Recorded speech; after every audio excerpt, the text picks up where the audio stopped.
Ya, baik, terima kasih Mas Bugi. Ibu Ati Nur Wahyuni yang saya hormati, Presiden Direktur dari Trans TV dan Trans 7. Ini luar biasa, satu orang menjadi presiden 2 TV besar. Sangat terjadi. Terus yang kedua, Bapak Insinyur Mari Tangkas yang juga luar biasa, beliau Direktur Astra Internasional dan banyak sekali jabatan beliau juga di Kadin, di berbagai organisasi nirlaba yang kontribusinya juga sangat luar biasa kepada bangsa dan negara. Teman-teman di Universitas Dian Nusantara yang mengatur acara ini semua, Mas Bugi, Pak Hasan, Nudin, dan teman-teman lainnya, Boyo, para peserta webinar yang saya banggakan, yang saat ini sudah yang join sudah lebih dari 300, yang mendaftar lebih dari 700 sebenarnya, teman sedang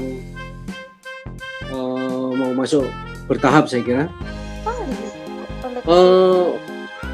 Bapak sekalian, adik-adik sekalian, saya kira seluruh dunia akhir-akhir ini ya, dalam 3-4 bulan terakhir ini dikejutkan oleh adanya virus Corona atau dikenal sebagai COVID-19 yang melanda seluruh dunia, tidak ada terkecuali, semuanya terkena dan tidak bisa berbuat apa-apa. Dan dampaknya begitu luar biasa, dan saya kira baru sekali ini ada virus sepanjang masa ini, baru sekali ini virus yang menyerang seluruh dunia.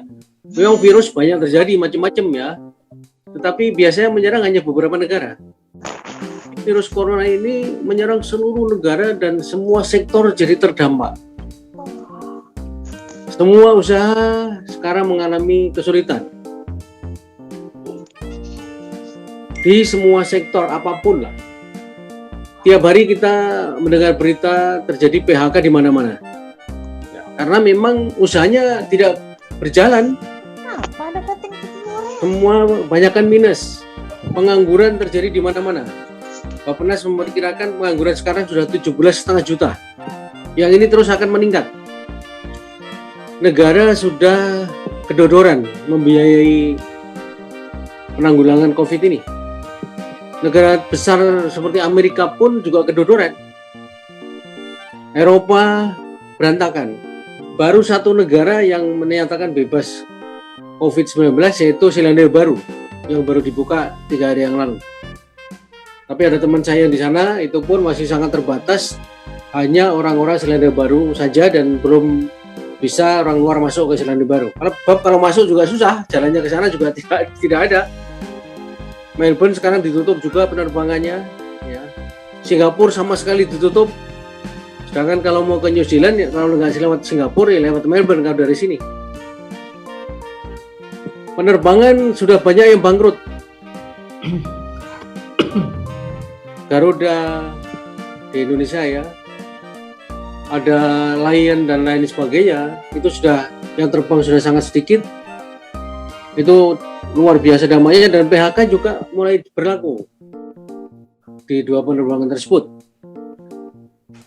Kemarin kita mendengar Gojek juga mulai mem-PHK karyawannya ya, di beberapa bidang yang tidak bisa lagi dijalankan, otomatis di PHK. Nah, ini situasi yang dihadapi. Artinya begini adik-adik sekalian, yang apalagi yang masih kuliah, yang baru selesai, yang sekarang jadi topik kita ini adalah bagaimana sebenarnya yang diperlukan oleh perusahaan bagi fresh graduate, bagi new graduate. Nah, masalahnya sekarang ini yang sudah bekerja saja di PHK. Sehingga persaingannya itu bukan hanya fresh graduate dengan fresh graduate, tetapi juga dengan pekerja yang di PHK, yang tentu akan mencari pekerjaan juga. Oleh karena itu, Universitas Dian Nusantara walaupun baru berdiri, saya sebagai rektor, karena saya punya pengalaman yang panjang sebagai pendiri dan rektor 13 tahun di Universitas Mercu Buana yang berkembang sekarang ini besar ya, itu yang mendirikan dari nol saya. pada waktu itu. Tentu dengan dukungan penuh dari Pak Prabowo Subianto ya. Tapi pengalaman saya membina Universitas Mercubuana ini mempengaruhi saya di dalam melakukan kegiatan saya sekarang sebagai rektor Universitas Nusantara, yang salah satu pemiliknya saya sendiri. Kalau dulu saya berjuang bukan jadi pemilik ya, hingga setelah besar pun tetap bukan pemilik kita, milik orang lain. Nah, itu ini juga pengalaman bagi adik-adik yang ingin berwirausaha. Kalau Anda berwirausaha nanti ya jadi pemilik perusahaan. Kalau sebagai pekerja, ya setelah Anda besarkan, Anda tetap bukan jadi pemilik. Nah, itu ini sekaligus saya ingin mendorong adik-adik punya keinginan kuat untuk menjadi wirausaha. Tentu memang jadi wirausaha tidak gampang, tetapi hasil yang dicapai akan sangat memuaskan. Bapak-Ibu sekalian, dalam kaitan ini saya mencoba selalu melihat bagaimana seharusnya yang disiapkan oleh kita sebagai pihak perguruan tinggi sebagai produsen lulusan ya, air dari lulusan yang dibutuhkan oleh industri harus menyikapi kondisi ini. Sebab kondisi yang terjadi sekarang adalah kayak makan buah si malakama. Kalau PSBB atau lockdown itu diteruskan, ekonomi macet. Kalau dibuka, masyarakatnya tidak disiplin, yang tertular makin banyak, ya, dan akibatnya juga makin panjang penderitaan yang dihadapi oleh kita semua. Nah, ini satu hal yang sangat sulit untuk memutuskan ya.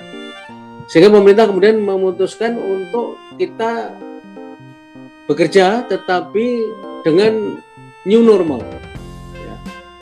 Normalnya sekarang beda dengan normal sebelumnya. Ini normal baru. Artinya kondisi sekarang itu tidak bisa disamakan dengan kondisi sebelumnya. Sebelumnya kita bekerja bisa berdekat-dekatan, bisa ngobrol tanpa penutup, tanpa masker dan segala macam, tanpa harus cuci tangan, boleh berjabatan tangan, cepika-cepiki. Ya, sekarang nggak bisa lagi. Ini semua harus ditinggalkan. Ya, harus ditinggalkan dan kita masuk ke dalam era normal baru yang otomatis prasyarat untuk pegawai dengan new normal ini sangat berbeda, dan teknologi nantinya akan mempunyai peran yang sangat-sangat menentukan. Nah, oleh karena itu sebagai pimpinan perguruan tinggi, saya webinar kali ini mendatangkan dua tokoh yang luar biasa ya. Satu, Insinyur Made ini 30 tahun bekerja dan bergaul sama teman-teman Jepang yang terkenal sangat luar biasa, punya nilai-nilai budaya yang sangat luar biasa. Nanti Pak Made bisa men-share kepada kita semua, dan itu sangat menentukan Pak Made di dalam kegiatannya sebagai individu maupun sebagai pimpinan dari Astra Group. Nanti kita lihat bersama Pak Made luar biasa akan menyampaikan beberapa pesan-pesannya kepada adik-adik sekalian. Yang kedua, Ibu Ati. Ibu Ati ini saya memang belum kenal beliau secara pribadi. Tetapi kalau melihat jabatan ini tidak ini sangat jarang terjadi nih. Satu orang, Ibu Ati, sekarang menjadi presidir 2 TV walaupun pemiliknya sama Pak CT ya, Hairul Tanjung, Trans TV sama Trans 7. Tapi dalam kondisi yang sekarang ini begitu banyak orang pandai, anak-anak muda pandai, ada satu orang anak muda yang langsung jadi presidir di 2 TV. Itu luar biasa. Dan saya yakin beliau pasti mempunyai keistimewaan yang luar biasa sehingga bisa menduduki jabatan itu yang tidak, saya belum pernah mendengar ya ada satu orang menjadi presidir di 2 institusi, atau satu orang menjadi rektor di 2 perguruan tinggi, kan jarang sekali. Ini kiat-kiatnya pasti luar biasa sehingga beliau bisa menduduki jabatan itu dan dipercaya oleh Pak Hairul Tanjung. Yang saya tahu beliau, Pak Hairul Tanjung itu orangnya juga sangat selektif dalam memilih orang, sehingga orang yang terpilih pastilah orang-orang yang hebat-hebat. Nah, oleh karena itu saya yakin webinar kali ini akan memberi manfaat yang banyak kepada seluruh peserta yang terus meningkat. Sekarang udah 379 ya pesertanya, 380 naik terus. Jadi Pak Made dan Ibu Ati juga dengan demikian insya Allah apa yang Anda sampaikan ini memberikan manfaat yang luas, karena tentu tidak hanya yang ikut berpartisipasi dalam webinar ini secara langsung, tapi dampaknya juga nanti kepada teman-teman mereka juga insya Allah bisa memetik apa yang didapat dari webinar kali ini. Saya sebagai rektor juga nanti pasti mempunyai manfaat dari apa yang disampaikan Pak Made dan Ibu Ati. Oleh karena itu saya tadinya sebagai salah satu narasumber lah, sebagai rektor nggak perlu narasumber lah, saya membuka saja, memberi wawasan. Nanti mungkin setelah di akhir saya memberi penutupan, tetapi saya justru menyerap berbagai hal yang dibutuhkan oleh perusahaan-perusahaan, khususnya dalam kaitannya dengan menyikapi adanya new normal ini. Karena sekarang juga semua masih meraba-raba nih, ke depan ini akan terus seperti apa? Kalau corona itu terus tidak ditemukan vaksinnya sampai berkepanjangan, apa yang harus dilakukan? Nah, ini kiat-kiat seperti ini yang saya kira sangat penting kita dapatkan dari kedua narasumber. Dan saya berharap Ibu Ati dan Pak Made bisa memberikan satu wawasan untuk bisa mengurangi ketidakberdayaan, mengurangi ketidakpastian masa depan ya. Karena ini saya yakin nih partisipannya sebagian besar kalangan muda yang sangat butuh bimbingan dan arahan pada situasi yang tidak menentu seperti ini. Saya kira sebagai pembuka kata demikian, saya tidak ingin menyita waktu banyak dari kedua pembicara yang sangat hebat ini. Mari kita dengar bersama secara baik-baik, dan nanti ada sesi tanya jawab yang cukup panjang sehingga para peserta webinar bisa menggali lagi berbagai hal yang mungkin di dalam penjelasannya masih perlu dijabarkan lebih lanjut, sehingga bisa memberi manfaat yang lebih banyak lagi kepada seluruh peserta webinar. Terima kasih Mas Bugi dan Pak Sanudin yang nanti akan bersama-sama menjadi host dari acara webinar ini. Mudah-mudahan acara webinar ini bisa berjalan dengan lancar, termasuk aksesnya juga tidak ada gangguan, linknya ya. Kita juga mencoba sebaik-baiknya, dan kemudian manfaat yang diperoleh juga kita harapkan bisa sebesar-besarnya bagi seluruh peserta. Demikian yang ingin saya sampaikan. Assalamualaikum warahmatullahi wabarakatuh.